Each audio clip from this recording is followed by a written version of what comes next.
What are some of the differences that you see between trading stocks and trading crypto? The freedom to control your own money, like, and the 24/7 access and availability, like that's good and bad. Some people get very addicted to trading because they're like, I can do it at 3 a.m. and they wake up and they're just trading 24/7, right? Yeah. Kind of like a video game mindset, which because of the generations that we're evolving right now, the Merrill Lynches and the Edward Jones should be very scared of what's happening.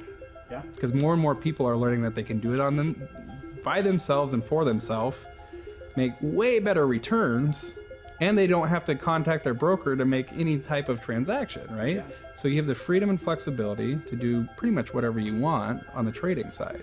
Yeah. Compared to on the stock side, you have all these limits and regulations about how you can trade, what you can trade, hold periods, like all these like terms that people then have to go learn, and all these rules that you have to play the game by. Yeah. And at the end of the day, like I had a very wise guy once tell me, like, the transactions on the stock market and how fast supercomputers make them compared to retail traders. Exactly. And I know that you probably have heard the same thing, but it's like a retail trader on average, like that transaction might take 5 to 6 seconds for it to actually fully execute. How fast is a hedge fund and their supercomputer moving compared to that? Yeah. Right? Milliseconds a trade. Yep. The average trade of a hedge fund is like 10 milliseconds. How many times have they already traded back and forth before your one trade even goes through? Yeah. Right? It doesn't, like, it's not even fair. It's not. And you factor that in. Not only is the network, the physical infrastructure biased to help them succeed and off of our transactions, but the tools that institutional traders can have that us little guys can't. Right. I mean, within crypto, can you talk about maybe some of the tools that are available to retail investors? Yeah, I mean, and that's where I feel like it's more fair on the crypto side because it's pretty much the same tools that everybody's using. Some of the biggest hedge funds are still using the same tools as a retail trader because that's what's available. Yeah. And that's the power of blockchain and crypto is it's meant to be a peer-to-peer based regulated style technology, right? Mm-hmm.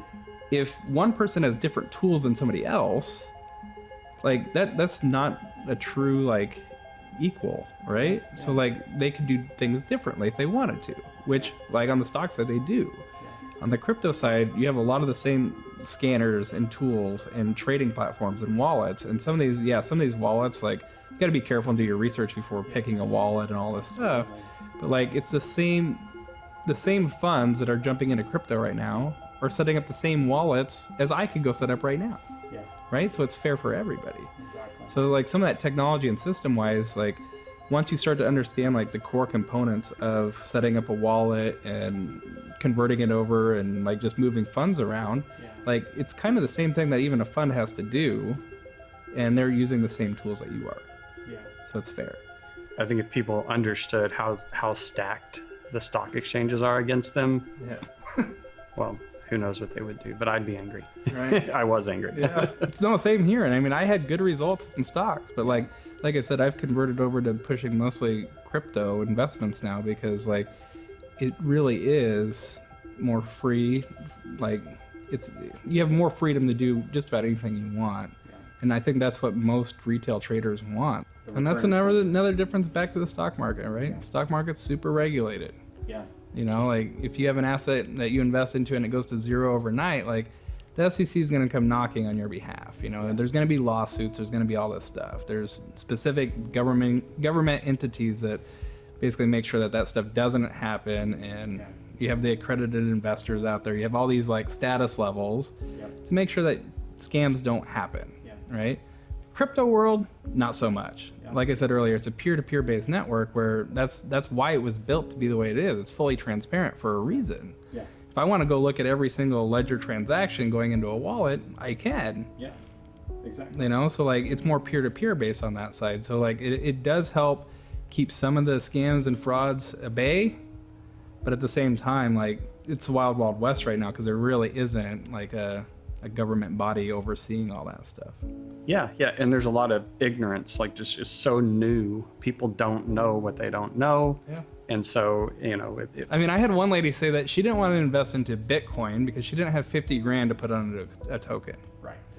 And I was like, See, there's so many misconceptions and myths around it because like you don't have to have that much money to get started. You can have fractional assets, right? If I have $50 in the stock market, what am I going to buy? Like you can't buy a share of Tesla at $1,000. You can't buy this or all these things, right? Like because that's fractional assets. Yeah.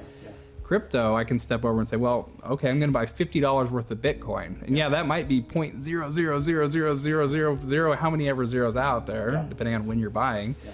But it still allows you to buy Bitcoin. There's so many like just myths because people don't know. And that's why like I love what Uncensored Crypto is doing to expand the knowledge of everything cryptocurrency, blockchain related, because overall people don't know what they don't know. And people won't invest in the things they don't know and trust, right?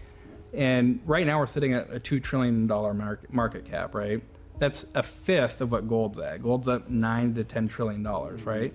So when people start to look at the adoption cycle of cryptocurrency, we're still like in the early ages, right? So the other myth is like people are just out there saying, I'm too late, right? Like this fad's over. Yeah.